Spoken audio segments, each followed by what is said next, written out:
من حكيم حميد ما يقال لك إلا ما قد قيل للرسل من قبلك إن ربك لذو مغفرة وذو عقاب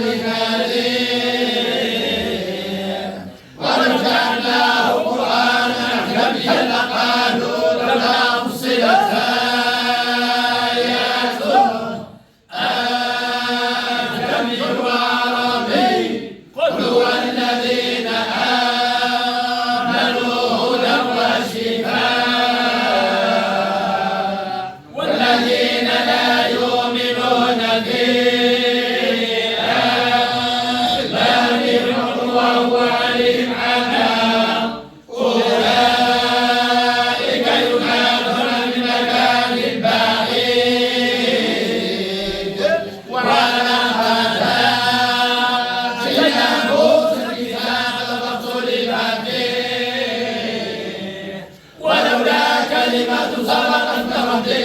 لقضي بينهم